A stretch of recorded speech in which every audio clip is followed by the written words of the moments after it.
ان الحمد للہ اما بعد اعوذ باللہ من الشیطان الرجیم بسم اللہ الرحمن الرحیم۔ سورۃ النشرح۔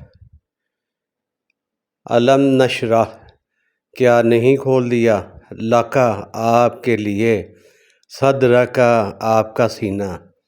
الم کیا نہیں، نشرح کھول دیا، لکا آپ کے لیے، صدرکا آپ کا سینہ۔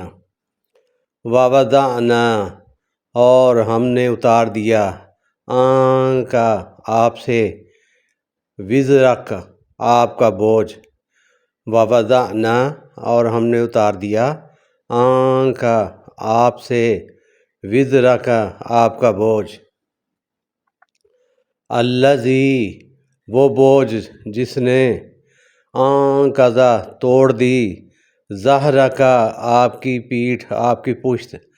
الذی وہ بوجھ، انقضا جس نے توڑ دی، ظہرک آپ کی پشت۔ ورفعنا اور ہم نے بلند کیا، لکا آپ کے لیے، ذکرک آپ کا ذکر۔ ورفعنا اور ہم نے بلند کیا، لکا آپ کے لیے، ذکرک آپ کا ذکر۔ فَإِنَّ مَعَ الْعُسْرِ يُسْرًا، فَإِنَّ پس بے شک، مع ساتھ، العسر دشواری کے، یسرا آسانی ہے۔ فَإِنَّ مَعَ الْعُسْرِ يُسْرًا پس ہر مشکل کے ساتھ آسانی بھی ہے۔ ان بے شک، مع العسر دشواری کے ساتھ، یسرا آسانی ہے۔ ان مع العسر یسرا بے شک مشکل کے ساتھ آسانی بھی ہے۔ فَإِذَا فَرَغْتَ فَانصَبْ پس جب آپ فارغ ہوں۔ فَإِذَا پس جب، فرغت آپ فارغ ہوں، فانصب خوب محنت کریں۔ فَإِذَا پس جب، فرغت آپ فارغ ہوں، فانصب محنت کریں۔ وَإِلَىٰ اور طرف، ربک اپنے رب کی، فرغب رغبت کریں۔ وَإِلَىٰ اور طرف، ربک اپنے رب کے، فرغب رغبت کریں۔ اللہ تبارک و تعالیٰ اس صورت پاک میں اپنی نعمتوں کا جو انہوں نے نبی کریم صلی اللہ علیہ وآلہ وسلم پر کی ہیں، اس کے متعلق بیان فرما رہے ہیں۔ اور اس طرف ایک اشارہ بھی ہے کہ اللہ تعالیٰ فرماتے ہیں کہ کیا ہم نے آپ کے سینے کو منور نہیں کر دیا، ہم نے اسے چوڑا، کشادہ، رحمت اور کرم والا کر دیا۔ اور جس پر اللہ تعالیٰ ہدایت دیتے ہیں، اس کے سینے کو اسلام کے لیے کھول دیتے ہیں۔ آپ کی شریعت بھی کشادگی والی، نرمی والی اور آسانی والی بنا دی، جس میں نہ تو کوئی حرج ہے، نہ تنگی، نہ ترشی، نہ تکلیف۔ اور اس کی متعلق یہ ایک روایت ہے کہ نبی کریم صلی اللہ علیہ وسلم سے ایک صحابی نے پوچھا کہ آپ کے ساتھ یہ کیا معاملہ ہے، اس کے متعلق آپ بتائیں۔ تو اللہ کے نبی نے فرمایا کہ ایک بار مجھے دو آدمی ایسے نظر آئے کہ جن کے چہرے نہایت روشن اور نور والے، کپڑے ان کے اتنے خوبصورت، صاف ستھرے کہ میں نے کبھی بھی نہیں دیکھے۔ تو ایک نے دوسرے سے پوچھا کہ کیا یہ وہی ہیں؟ اس نے کہا ہاں۔ تو انہوں نے مجھے بازوں سے پکڑ لیا، لیکن مجھے ذرا بھی محسوس نہ ہوا کہ کسی نے میرے بازوں کو اپنی گرفت میں لیا ہے۔ پھر انہوں نے مجھے لٹا کر، ایک نے میرا سینہ کھولا، مجھے ذرا بھی تکلیف محسوس نہیں ہوئی۔ پھر اس نے سینے میں سے کوئی چیز نکال کے باہر پھینک دی، اور وہ جو تھی وہ میرے خیال میں یہ بغض، حسد اور یہ زندگی کی تکلیفیں اور اس طرح کی جو ہے تنگیاں وغیرہ تھیں۔ اور جتنی وہ چیز نکال کے باہر پھینکی تھی، اتنی ہی کوئی چاندی جیسی کوئی چیز میرے سینے میں رکھ کے میرا سینہ جو ہے وہ پھر اس نے بند کر دیا، اور مجھے کہا کہ آپ جائیے۔ جب میں اٹھ کے چلا تو میرے دل میں ہر ایک کے لیے آسانیاں، رحمتیں اور برکتیں والی جو ہے نا صورتحال پیدا ہو چکی تھی۔ میرے دل میں سکون، اطمینان یہ بھر گیا ہوا تھا۔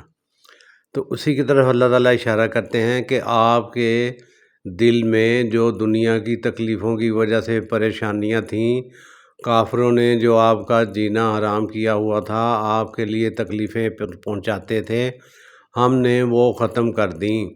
ہم نے آپ کے سینے کو رنج اور بغض اور حسد ان سب سے پاک کر دیا، اور آپ کو ان تمام چیزوں سے نجات عطا فرمائی جن کی وجہ سے آپ کو پریشانیاں لاحق تھی۔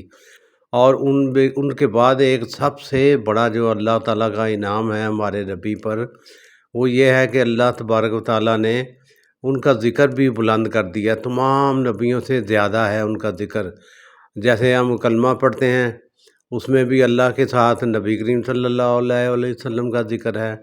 اسی طرح جہاں جہاں بھی اذان میں بھی آپ دیکھ لیں، اللہ کی وحدانیت کا ذکر ہے، اور ساتھ محمد کے جو ہے نا رسول ہونے کا بھی ذکر ہے۔ یہ ساری باتیں ایسی ہیں جو کسی اور نبی کو میسر نہیں، اور اللہ کا بھی اسی طرف اشارہ ہے کہ ہم نے آپ کے لیے آپ کا ذکر ایسا بلند کر دیا ہے کہ وہ اس دن سے لے کر روز قیامت تک آپ کا ذکر ہر جگہ پہ ہوتا رہے گا۔ جہاں پر بھی اللہ تبارک و تعالیٰ کا ذکر ہوگا، آپ کا بھی ذکر ہوگا۔ اور اس کے بعد پھر فرمایا ہے کہ ہر تنگی کے ساتھ آسانی بھی ہے، اس سے پریشان نہیں ہونا۔ زندگی کا حسن ایسی چیزوں سے ہی ہے، اگر صرف اور صرف آسانیاں ہوں تو پھر تو وہ کوئی زندگی کو جو ہے نا اتنا لطف نہیں رہتا۔ جب تک کوئی تکلیف پریشانی نہ ہو، اس کے بعد ہی احساس ہوتا ہے کہ انسان کے لیے آسانی جو ہے نا وہ کیا معنی رکھتی ہے۔ پھر اللہ تعالیٰ نے اس کے بعد فرمایا ہے کہ آپ کو جب بھی موقع ملتا ہے، آپ اپنے اللہ کی طرف، اس کے نبی، آپ نے اپنے اللہ کی طرف رجوع کیا کیجئے، عبادت میں اس کی جو ہے نا آپ مشغول ہو جایا کیجئے، اور اس کے بعد اللہ سے اپنے لیے، سب کے لیے جو ہے نا اچھائیاں طلب کریں، عبادت میں محنت کریں۔ جتنی زیادہ جو ہے نا عبادت میں محنت کریں گے، اتنا ہی آپ کے لیے بہتر ہوگا۔ اپنے رب کے طرف متوجہ ہو جایا کریں۔ کوئی پریشانی، کوئی تنگی، کوئی ترشی آپ کو کوئی نقصان نہیں پہنچائے گی۔ ہر بات جو ہے نا آپ اپنے اللہ کے ساتھ جو ہے نا شیئر کریں، اپنے اللہ سے اپنا ذکر کریں، اپنی تکلیفیں شیئر کریں۔ اللہ تبارک و تعالیٰ آپ کے لیے آسانیاں ہی پیدا فرمائیں گے۔ ہمارے لیے بھی اس میں یہی ذکر ہے، اس میں یہی ہمارے لیے بھی سبق ہے کہ کوئی بھی پریشانی ہو، ہم اپنے اللہ سے متوجہ ہو کے اس سے اپنے لیے بہتری کی صورتحال فرمائیں، بہتری کی توقع بھی رکھیں اور دعا بھی کریں۔ دعا ہے کہ اللہ تبارک و تعالیٰ ہمیں قرآن پڑھنے، سمجھنے، اس پر عمل کرنے کی توفیق عطا فرمائیں، اور جو اس کا سبق ہے اس کو ہم آگے بھی پہنچائیں۔ السلام علیکم ورحمۃ اللہ۔